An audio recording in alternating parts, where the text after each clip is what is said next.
大家平安，欢迎收听迦南之声，我是尤伯牧师。今天11月9号，我们要分享的是新的呼召，以痛悔之心审查自己。我们要读尼希米记第1章第7节。先来读今天 RPG 的金句：我们恶意反抗你，没有遵行你的诫命，没有守住你借你的仆人摩西颁布给我们的法律诫命。尼希米记第1章的第7节。南韩首尔的梨泰院是一个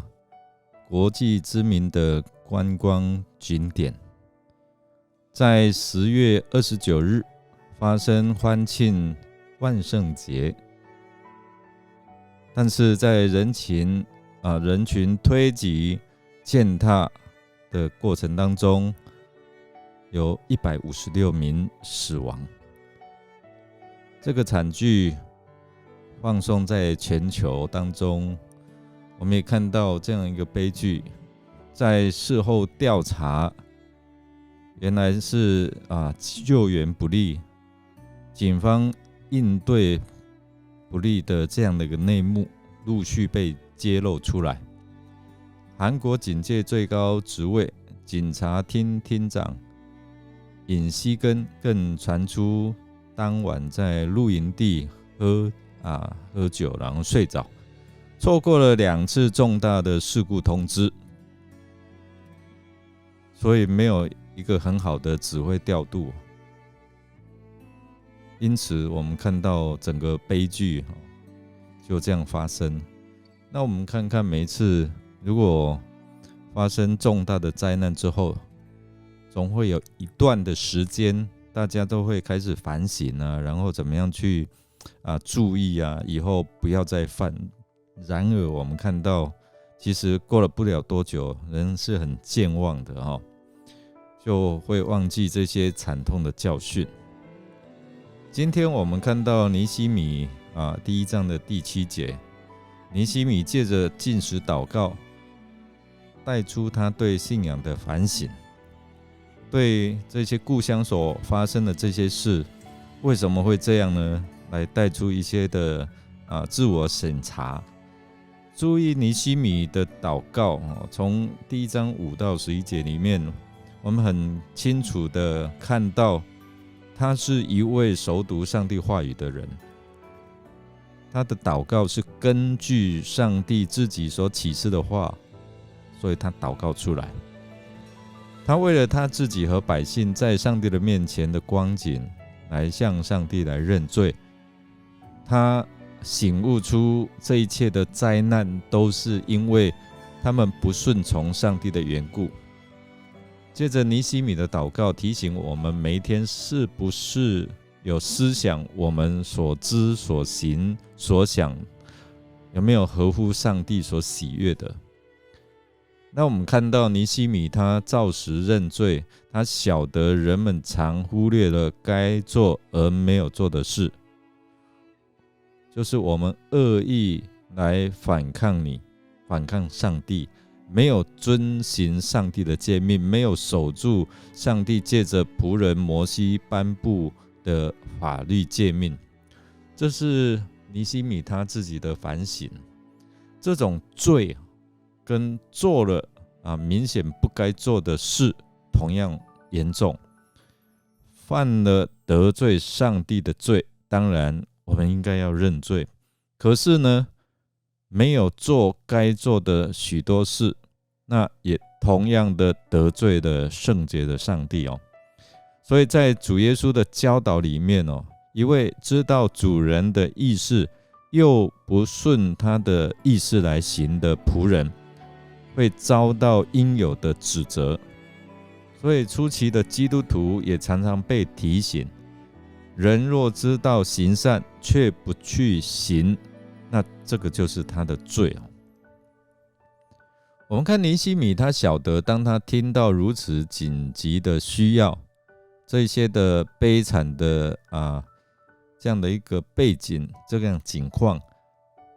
如果他袖手旁观，将是严重的罪过。所以上帝赐给他的仆人摩西的诫命，是提醒他们，也提醒我们，包括尽心、尽性、尽力来爱上帝，也要爱人如己啊。所以尼希米他经常祷告，他显示他对神有着强烈的爱，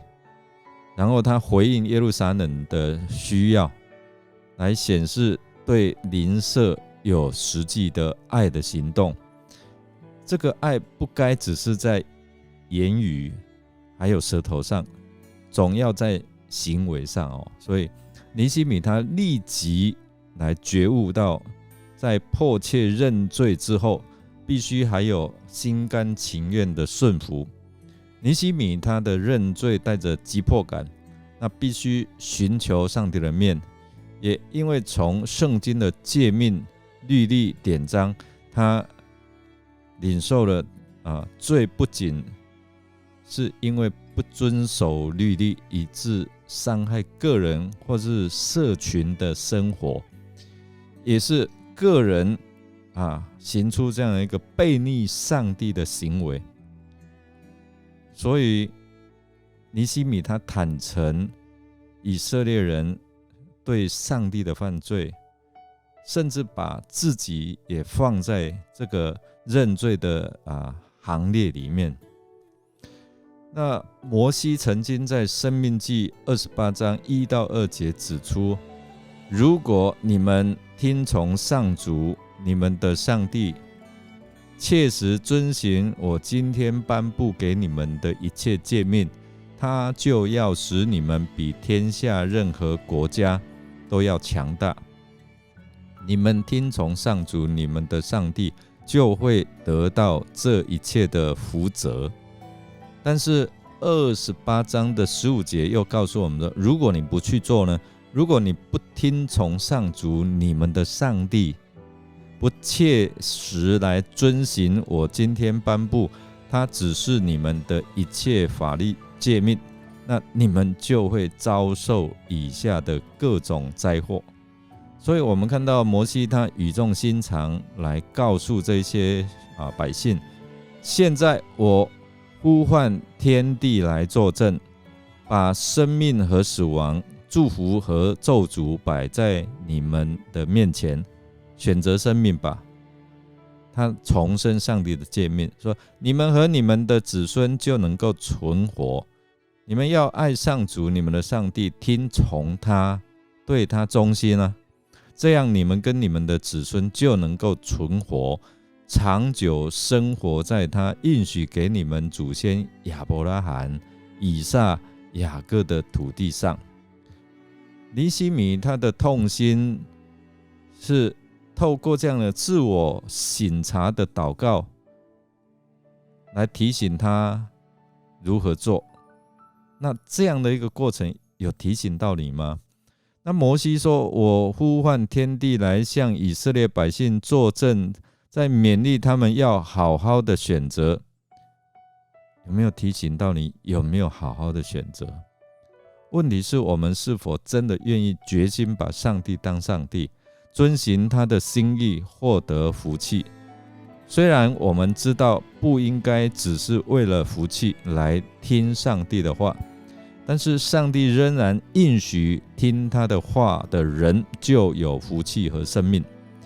但愿犹大人他们的遭遇成为我们的借鉴，也帮助我们不重蹈覆辙。我们来默想尼希米的认罪祷告，他不是说他们向你所行的甚是邪恶，